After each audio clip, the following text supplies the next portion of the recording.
Real today മീഡിയയിലേക്ക് എല്ലാവരെയും സ്വാഗതം ചെയ്യുന്നു. ഇന്നത്തെ 3 മിനിറ്റിൻ്റെ ഒരു സന്ദേശമാണ്. നമ്മൾ വേദപുസ്തകം വായിക്കുമ്പോൾ നോഹയെക്കുറിച്ച് പറയുന്നുണ്ടല്ലേ. ദൈവത്തെ അനുസരിച്ചൊരു മനുഷ്യൻ, വൃദ്ധനായ ഒരു മനുഷ്യൻ. വചനം പറയുന്നു, നോഹ വിശ്വാസവീരന്മാരുടെ പട്ടികയിൽ നോഹ വന്നു. ഞാൻ പറയട്ടെ അദ്ദേഹത്തെക്കുറിച്ചൊരു കാര്യം.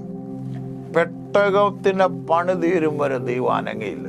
പണി തീർന്നപ്പോൾ ദൈവം ആകാശത്തിൻ്റെ കിളിവാതിലുകളെ തുറന്നു. ദൈവം ഭൂമിയുടെ ഉറവുകളെ തുറന്നു. 2 തലങ്ങളാണ് ഞാൻ പറയാൻ പോകുന്നത്. അങ്ങ് നിങ്ങൾ ചെയ്യുന്ന കാര്യങ്ങളിൽ ഒരു ദൈവത്തിൻ്റെ യാതൊരു ചലനവും നിങ്ങൾ കാണുന്നില്ലെങ്കിൽ നിങ്ങൾ പിന്മാറരുത്. നിങ്ങൾ അവിടെ തന്നെ നിൽക്കണം. ദൈവത്തിനൊരു പ്രവൃത്തിയുണ്ട്. നിങ്ങൾ ചെയ്യേണ്ട കാര്യങ്ങൾ ചെയ്യുമ്പോൾ ദൈവം അവൻ്റെ പ്രവൃത്തി തുടങ്ങും. ദൈവത്തിൻ്റെ പ്രവൃത്തിക്ക് നിങ്ങൾ ആശങ്കപ്പെടേണ്ട. എന്നെയും ബലപ്പെടുന്നൊരു സന്ദേശം. കാരണം കർത്താവ് എന്നോടുകൂടെ പറയുകയാണ്, ദൈവപ്രവൃത്തിക്ക് നിങ്ങൾ കാത്തിരുന്നു. നിങ്ങൾ ചെയ്യേണ്ടത് നിങ്ങൾ ചെയ്തോണം. മോശയെ നീ വടി നീട്ടിയാൽ മതി, കൽപ്പിച്ചാൽ മതി. നീ ചിലത് ചെയ്താൽ മാത്രം മതി. നീ വെറും പാത്രങ്ങൾ കടം മേടിക്കാൻ പറഞ്ഞാൽ നീ വാങ്ങുക. ഈ പാത്രങ്ങളിൽ നിറയ്ക്കാൻ പറഞ്ഞാൽ വക്കോളം നീ നിറയ്ക്കുക. നീ നിന്റെ പ്രവൃത്തി ചെയ്യുക. നീ നിന്റെ കാര്യം ചെയ്യുമ്പോൾ ദൈവം നിന്റെ പ്രവർത്തനം. നോഹ പട്ടകം പണിത്, അവൻ അറിയാം. അതാ വിശ്വാസം. ഇതൊക്കെ പണിത് കഴിഞ്ഞാൽ ഇത് എവിടാ? ഇത് വെള്ളത്തിനിടാനുള്ളതാണല്ലോ. വെള്ളമില്ലല്ലോ, മഞ്ഞേ ഉള്ളല്ലോ. എവിടെയോ മഴയെന്ന് കേട്ടിട്ടില്ല. പക്ഷെ താൻ കഴിഞ്ഞപ്പോൾ ദൈവം ആകാശത്തിന് കിളിവാൾ തുറന്നു, ഭൂമിയുടെ ഉറവ് തുറന്നു. പ്രിയരേ, ഞാൻ കർത്താവിന് വേണ്ടി അധ്വാനിച്ചിട്ട്, ഞാൻ എത്രയൊക്കെ വിശ്വാസകോളത്തിൽ എന്നിട്ട് ഒന്നും ഞാൻ കാണുന്നില്ലല്ലോ. ദൈവം ഒരു പണി തുടങ്ങാൻ പോകും, ഒരു പ്രവൃത്തി കെട്ടി തുടങ്ങാൻ പോകും. 2 തലമാ ദൈവം തുറന്നേ. ഒന്ന് ദൈവം ആകാശത്തിന്റെ കിളിവാല് തുറന്നു, തീർന്നില്ല.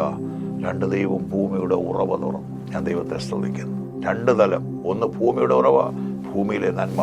അടുത്തത് സ്വർഗീയ നന്മയുണ്ട്, ഭൗതിക നന്മയുണ്ട്. ദൈവം എല്ലാം തുറക്കും. മുൻപേ രാജ്യവും നീതിയും അവന്റെ വഴിയിൽ.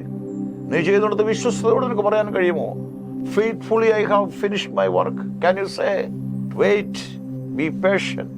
He will work out in his time, not your time. നിന്റെ സമയത്തല്ല, അവന്റെ സമയത്ത് അവൻ ചെയ്യും. നിനക്ക് പറയാൻ പ്രാഗൽഭ്യമുണ്ടോ? ഞാൻ ചെയ്യേണ്ടത് ചെയ്തു. ഞാൻ പ്രയോജനമുള്ള ദാസൻ. ഞാൻ ചെയ്യേണ്ടത് ചെയ്തു. ദൈവമേ, ഞാൻ ചെയ്യേണ്ടത്.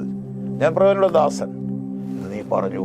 തക്ക സമയം ദൈവം ചെയ്യും. ഞാൻ വീണ്ടും ഈ സന്ദേശയുടെ കൺകുളിന് പറയുന്നു, ആകാശത്തിന്റെ കിളിവാതിലുകളെ കേട്ടോ. ചുമ്മാ ഉള്ള ഈ നമ്മുടെ ഇവിടുത്തെ ഷട്ടർ തുറക്കുന്ന കാര്യമല്ല ഞാൻ പറഞ്ഞ. ഡാമിന്റെ ആകാശത്തിന്റെ കിളിവാതിൽ ദൈവം തുറക്കും. തീർന്നില്ല. ഭൂമിയുടെ ഉറവ, ചെറിയൊരു കിണറ്റിലോ ചെറിയൊരു ഉറവയല്ലോ, ഭൂമിയുടെ ഉറവ ദൈവം തുറക്കും. അതാണ് നമ്മുടെ ദൈവം.